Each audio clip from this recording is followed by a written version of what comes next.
No, pues siempre como la posición tan radical que tiene con muchos aspectos, digamos, contra las declaraciones que ha dado la Corte acerca del aborto y esto. La posición tan radical que él tiene de oponerse a esto, sabiendo que es un funcionario público y que debería ser como más neutral en ese aspecto. Como todos sabemos, hemos visto, el procurador es la persona que, digamos, desde la parte legal ha estado dando una lucha más directa y más abierta a todo el progreso de la campaña que busca la legalización total del aborto en Colombia y que el aborto sea reconocido como un derecho fundamental de la mujer. Entonces, el procurador ha venido haciendo una cantidad de cosas desde hace mucho tiempo. Una de esas fue que él se pronunció y en un pronunciamiento indicó que las campañas de promoción de los derechos sexuales y reproductivos eran unas campañas de promoción del aborto. Y lo otro que hizo fue que al referirse a la píldora el día después, dijo algo que es científicamente comprobable, como es que la píldora no es un método anticonceptivo, sino un método abortivo.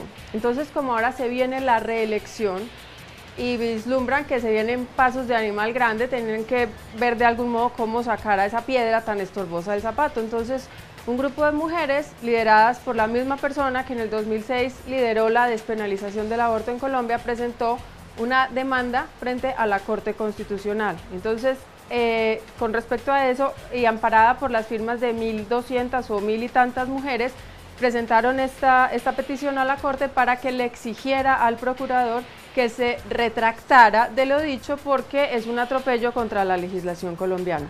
¿Qué derecho tiene la Corte de actuar en contra de la Constitución? La Constitución de Colombia proclama el derecho a la vida y en una sentencia de la Corte de 1994 decía que la vida en Colombia se defiende desde la concepción hasta la muerte natural. Pero unos años después llegan otros magistrados que son los que mandan. Realmente en Colombia estamos al amparo de lo que digan los magistrados de la Corte y se saltaron todo. ¿Cómo lo justificaron? Ahí con sus trampas de lenguaje que son bien útiles en este campo precisamente de qué es un derecho o qué puede ser un derecho. Cuando pensamos si la píldora al día después puede ser un derecho para la mujer, pues es el mismo derecho que puede tener a ahorcar a su esposo o a matar a su hijo de 5 años si no tiene cómo alimentarlo o si le está estorbando mucho.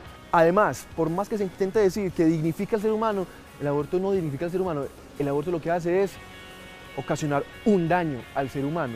Un daño que, de acuerdo a la Corte Constitucional, es necesario en 3 circunstancias y que razón por la cual, por ser un daño, se despenalizó.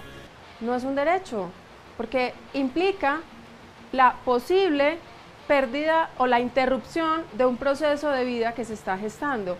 ¿Qué pasa? Detrás de la anticoncepción, detrás del aborto hay un negocio millonario, pero millonario. Entonces, ¿qué pasa? Que quien está financiando todo esto, pues le interesa poder vender su servicio, su producto. Entonces, si la ley estorba, tenemos que amañar a la ley a lo que a nosotros nos interesa. Y fue lo que sucedió con el tema de la vida. ¿Qué pasó? En 1965 en Estados Unidos se cambió la definición de embarazo. ¿Por qué?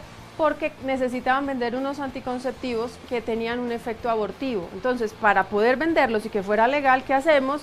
Pues cambiamos la ley. Entonces, ¿qué decimos? Que el embarazo no empieza en la concepción, sino en la implantación. Y uno va a ver ahora la definición de la Organización Mundial de la Salud, la definición que utilizan todas estas campañas internacionales, que no siempre es la definición que está en todos los textos de medicina reconocidos, porque valga la aclaración, esto no es algo, pero es digamos que la que ya se utiliza por conveniencia. Entonces el embarazo empieza en la anidación, lo cual me da un rango de unos 5 a 7 días en los que yo puedo actuar para interrumpir ese proceso de vida que comenzó a gestarse sin incurrir en aborto. Pero ¿cuándo empieza la vida? ¿Cuando el bebé se anida en el útero? ¿O cuando se unen 2 células y generan un nuevo ser que tiene un código propio y que él mismo está generando todo ese proceso? Si no fuera una vida, entonces ¿cómo llega a implantarse? Solo. ¿La mamá lo está poniendo? No. Entonces, ¿qué hago? Hago una trampa de lenguaje, una gimnasia semántica, así como nos han metido el género y al aborto lo llaman de salud sexual y reproductiva y al derecho al aborto es por la salud y el bienestar de la mujer, y sabemos en el fondo que eso no es verdad, pero se trastocan los términos para poder avanzar y confundir a una masa de gente grandísima que no tiene ni idea de lo que le están hablando. Tenemos derecho a vivir.